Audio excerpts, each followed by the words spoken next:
travail est le salut de l'humanité. Travaillons, frères et sœurs, travaillons pas de paresse. L'homme qui ne travaille pas volera toujours plus tard. Levons-nous pour bâtir un Bénin tout nouveau. Chers amis, mettons-nous dans le écoliers, étudiants, agents permanents d'État. Le succès de notre pays dépendra de nous tous. Levons-nous pour bâtir un Bénin tout nouveau.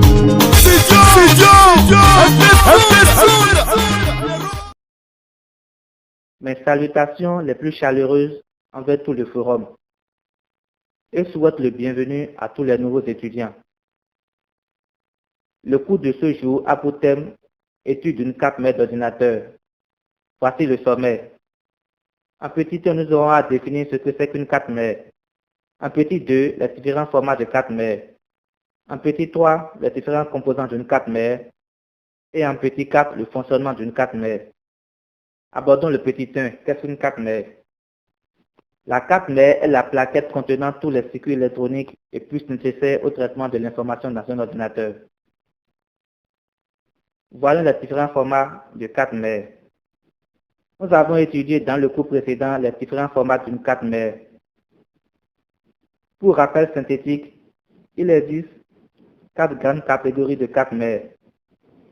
Les cartes mères AT et ATINS, les cartes mères BTINS, les cartes mères DTINS et les cartes mères ITINS. Voir cours précédent. Abordons le petit 3, les différents composants d'une carte mère. Sur une carte mère, nous avons le processeur et son ventirad, le chipset et son éventuel ventirad, la mémoire RAM, le BIOS, les bus, les connecteurs ou slow PCI et PCI Express, les connecteurs ou slow HGP, le circuit contrôleur audio, les connecteurs arrière. Abordons le processeur. Le processeur est une puce microscopiquement conçue et sert d'unité de calcul. Il a pour fonction d'exécuter les opérations arithmétiques et logiques des programmes. Voyons le chipset. Le chipset est une puce qui sert de pont entre toutes les puces installées sur la carte mère. Il sert à synchroniser tous les flux de bits en divers composants de la carte mère. Voyons la mémoire RAM. La RAM, Random Access Memory, est une mémoire vive permettant à la carte mère de stocker les instructions et données relatives à l'exécution des programmes et fichiers. Le BIOS. Le BIOS se définit comme Basic Input Output System.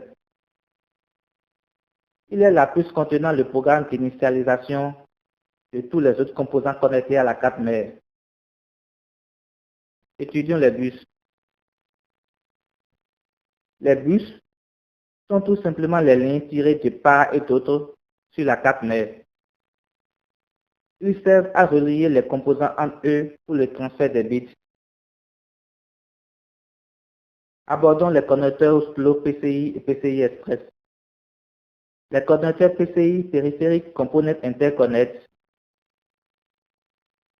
sont les connecteurs servant à insérer les cartes d'extension ou cartes filles, c'est-à-dire les cartes son, les cartes USB et autres.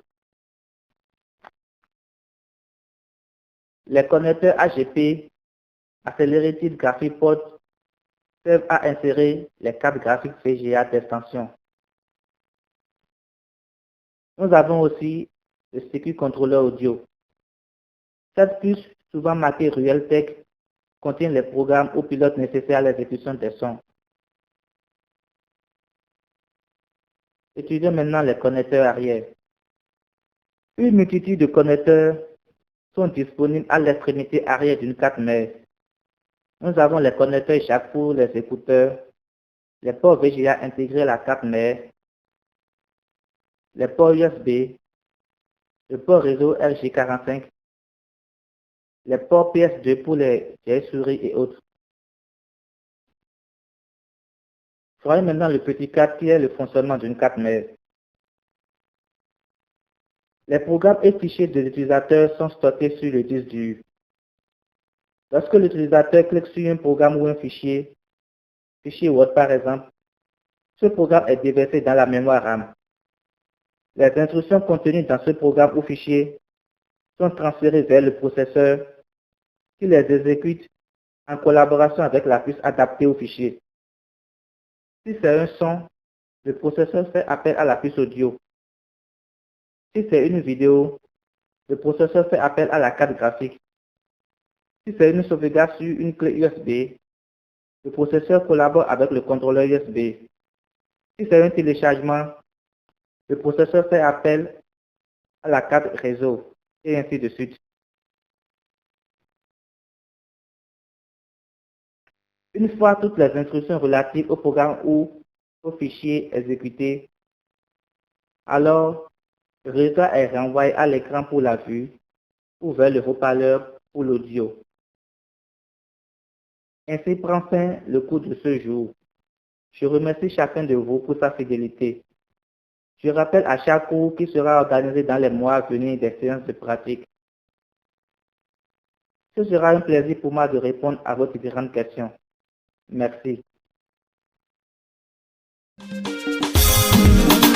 Le travail est le salut de l'humanité. Travaillons, frères et sœurs, travaillons pas de paresse. L'homme qui ne travaille pas volera toujours plus tard. Levons-nous pour bâtir un bien-être nouveau. Chers amis, mettons-nous dans le écoliers, étudiants, agents permanents d'État. Le succès de notre pays dépendra de nous tous.